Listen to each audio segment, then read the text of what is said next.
Key findings from today's Florida Phoenix Report, the 24th of July, 2025. ICE arrests in Florida of individuals without any criminal convictions or charges jumped over 450% in June 2025 compared to June 2024. Since the start of President Trump's second term, Jan 2025, Florida accounted for 10,818 ICE arrests, a sharp rise from 3,496 the comparable period last year. New York Post.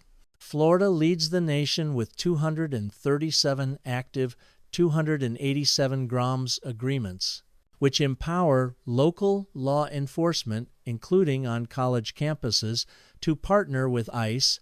The White House. Broader context. A nationwide shift. Nationally in June, ICE's daily arrest quota has been scaled up dramatically, 201 more arrests daily, with around 47% of those arrested having no criminal records. The Trump administration's expanded policy includes ramping up interior enforcement beyond dangerous criminals, targeting anyone in violation of civil immigration law.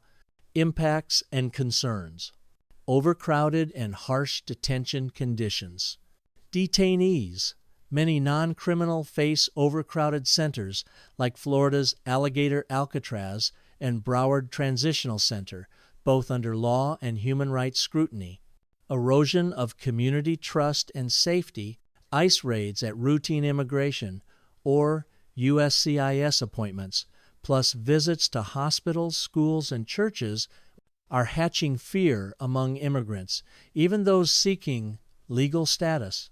Legal and ethical backlash.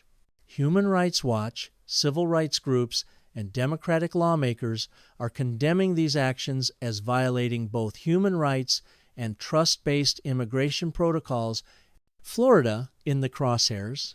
Florida now ranks second only to Texas for daily ICE arrests, about 64-day, up from 2024. With aggressive 287G enforcement and state-operated detention centers, Florida is a focal point in the expanding ICE dragnet. ICE is increasingly arresting immigrants without criminal records, especially in Florida, where rates have soared 450% year on year. These arrests are fueling overcrowded detention centers, eroding community trust, and prompting civil liberties concerns. Advocacy groups are demanding reversal of this trend and a move toward more humane immigration strategies. Major legal battles. Class action lawsuit to block court arrests. A federal class action was filed in the U.S. District Court for D.C., challenging ICE's tactic of arresting migrants inside immigration courtrooms, often right after hearings, arguing it violates Fifth Amendment due process rights. Plaintiffs claim that these arrests have stripped them of rights afforded under U.S. immigration law, challenging Florida's state-level immigration law.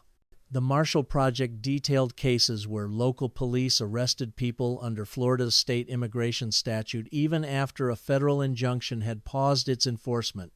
In one instance, Juan Aguilar, a longtime undocumented resident, was convicted and deported before the law was judicially halted. Dozens more were similarly affected.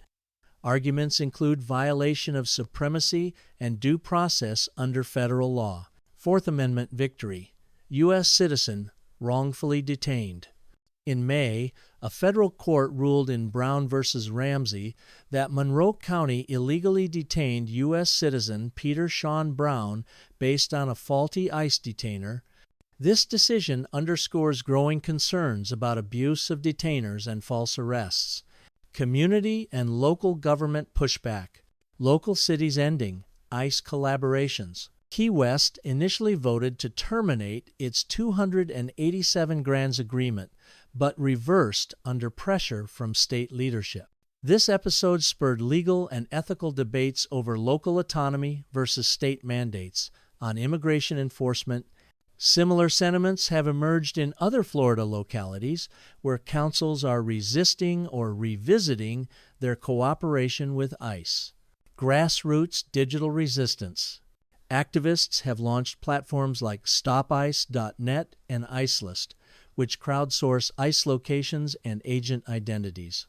These efforts aim to protect immigrant communities by warning them of raids, but they've also triggered legal scrutiny, with officials citing officer safety concerns, local advocacy and support networks. Nonprofits like the Guatemalan Maya Center in Lake Worth Beach are providing legal aid, mental health support, and community organizing in response to heightened ICE presence. Their work challenges the sense of fear in immigrant communities. Legal advocates are actively challenging both state laws, like FL's immigration statute, and federal enforcement tactics such as arrests at court. Courts have blocked state law enforcement, protected citizens wrongly detained, and lawsuits continue over ICE courtroom tactics. At the local level, cities, nonprofits, and tech-powered communities are resisting legal pressure, and public activism are reshaping enforcement. Legal fight over alligator Alcatraz in the Everglades. Environmental and tribal lawsuits.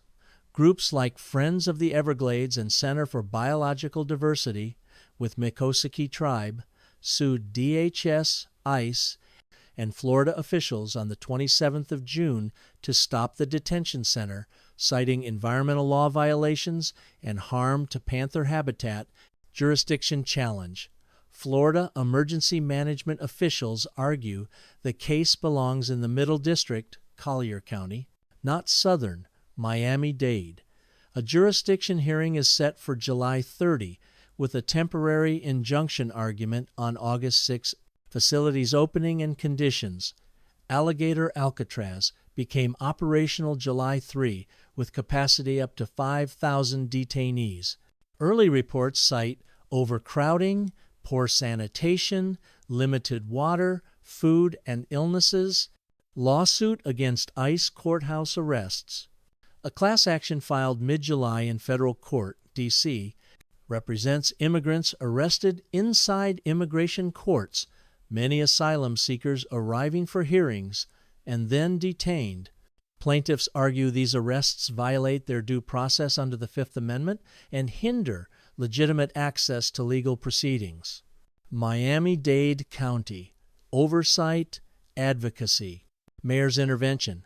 Mayor Daniela Levine Cava has called for local oversight and transparency for the new facility, citing 32 emergency medical calls in June, up from 5 in June 2024, plus isolation and limited access to legal counsel. Local lawsuits. Environmental groups are suing Miami-Dade itself over its role and transparency. Community Justice Project and ACLU argue Miami-Dade violated 4th and 14th Amendments by detaining immigrants on ICE detainers without probable cause, violation of prior agreements. A 2021 settlement to protect certain undocumented victims, witnesses from ICE handoffs, has allegedly been breached, with county jails transferring dozens. Legal and civic summary. Issue legal mechanism status. Alligator Alcatraz lawsuits, environmental tribal suit, jurisdiction hearing ongoing, hearing July 30. Courtroom arrest, class action, federal lawsuit, filed in mid-July. Local oversight and advocacy, mayor letters, lawsuits at county level active and escalated. ICE detainer abuses, settlement breaches, county practice, under challenge. Looking ahead. Late July, early August. Key rulings on Alligator Alcatraz jurisdiction and potential injunction. D.C. lawsuit may prompt changes in ICE's courtroom enforcement methods. Local influence. Miami-Dade's legal and policy response could shape detention practices statewide.